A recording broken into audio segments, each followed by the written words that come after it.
जय हिंद दोस्तों, वंदे मातरम। मान लीजिए कि आपने एक बहुत ही बड़े समारोह का आयोजन किया है। आपने कई सारे लोगों को बुलाया, 1000 लोगों को बुलाया। अब अगर 1000 लोगों में से भी आपका आयोजन में 800 से 900 लोग आ जाते हैं तो आपका आयोजन सफल माना जाएगा। लेकिन यदि आयोजन में 1000 लोगों के बुलावे में मात्र 200, 300 या हद से 350 लोग पहुंचे तो मेरे हिसाब से या तो आपका आकलन गलत था या फिर आपको यह गलत लगता था कि इतने लोग मेरे साथ खड़े रहेंगे।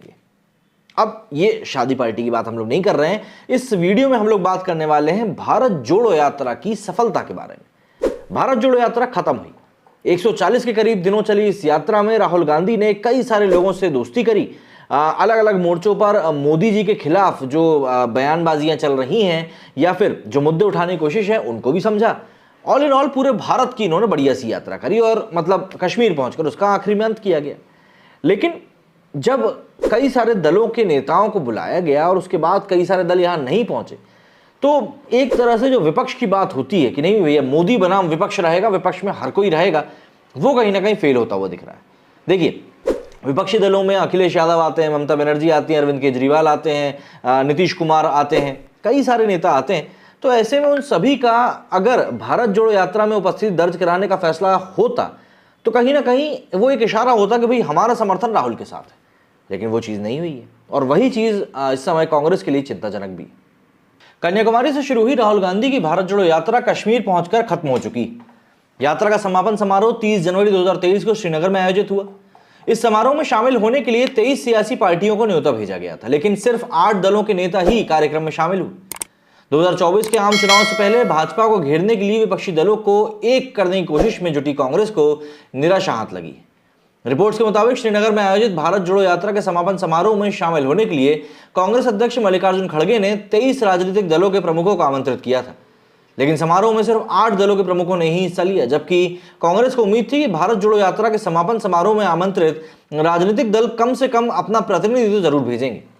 कांग्रेस नेता जयराम रमेश ने यात्रा के जम्मू कश्मीर में दाखिल होने से पहले आयोजित एक प्रेस कॉन्फ्रेंस में कहा था कि भारत जोड़ो यात्रा के समापन समारोह के बाद विपक्षी पार्टियां 2024 के आम चुनाव को लेकर रणनीतियों पर चर्चा करेंगी। समापन समारोह के बाद श्रीनगर में ऐसा कुछ होता नजर नहीं आया, क्योंकि उम्मीद के अनुसार विपक्षी दूसरी पार्टियों ने समारोह से दूरी बना ली। इतना ही नहीं, बिहार की 2 प्रमुख भाजपा विरोधी पार्टियां जनता दल यूनाइटेड और राष्ट्रीय जनता दल भी राहुल गांधी की भारत जोड़ो यात्रा से दूर रही, समापन समारोह में भी शामिल होने नहीं पहुंचे। जबकि कांग्रेस बिहार सरकार में जेडीयू और आरजेडी की सहयोगी रही है। महाराष्ट्र में राष्ट्रवादी कांग्रेस पार्टी मतलब कि एनसीपी की सुप्रिया सुले, शिवसेना के उद्धव ठाकरे, आदित्य ठाकरे और संजय राउत जैसे नेता जो राहुल गांधी के साथ यात्रा में चले थे, वो भी भारत जोड़ो यात्रा के समापन समारोह में श्रीनगर नहीं पहुंचे। कुछ ऐसी पार्टियां भी हैं जिन्हें कांग्रेस ने आमंत्रित नहीं किया था। उनमें आम आदमी पार्टी, भारत राष्ट्र समिति, युवा जन श्रमिक रेतु कांग्रेस, AIUDF और शिरोमणि अकाली दल जैसी पार्टियां शामिल हैं। इनमें से कोई भी दल विपक्ष में कांग्रेस के नेतृत्व को स्वीकार नहीं करता। भारत जोड़ो यात्रा के समापन समारोह में डीएमके के तिरुचि शिवा, सीपीआई के महासचिव डी राजा, नेशनल कॉन्फ्रेंस के उमर अब्दुल्ला, पीडीपी की महबूबा मुफ्ती, आरएसपी के एनके प्रेमचंद और IUML के नवस्कानी शामिल हुए। यात्रा के समापन समारोह में झामुमो, JMM और VCK ने अपने प्रतिनिधि भेजे। इन सबके अलावा बसपा सांसद श्याम सिंह यादव भी श्रीनगर में आयोजित भारत जोड़ो यात्रा कार्यक्रम में शामिल होने पहुंचे थे। लेकिन इंडियन एक्सप्रेस ने पार्टी सूत्रों के हवाले से जानकारी दी कि श्याम सिंह यादव पार्टी की तरफ से नहीं बल्कि व्यक्तिगत रूप से समारोह का हिस्सा बने थे। जौनपुर से बसपा सांसद श्याम सिंह यादव दिल्ली में यात्रा के दौरान राहुल गांधी के साथ भी चले थे। बता दें कि राहुल गांधी की भारत जोड़ो यात्रा सितंबर 2022 में शुरू हुई थी। ऐसे में यहाँ पर बड़ा और व्यापक सवाल अब राहुल गांधी के सामने यही है कि अगर यहाँ पर किसी भी तरीके से आप पार्टियों को एकजुट करने की जो कोशिश कर रहे थे, अगर उसमें आप फेल हो चुके हैं तो अब आप भविष्य को लेकर अपनी पार्टी के लिए क्या कहेंगे? भाई सवाल तो क्योंकि खड़े हो चुके हैं और इन सवालों का एक व्यापक तौर पर जवाब देना पड़ेगा किसी और को नहीं बल्कि खुद को, क्योंकि आपने करीब 140 दिनों की यात्रा करी और उसके बाद भी विपक्ष आपके साथ नहीं खड़ा है। ये वाकई में एक बहुत बड़ा सवाल है।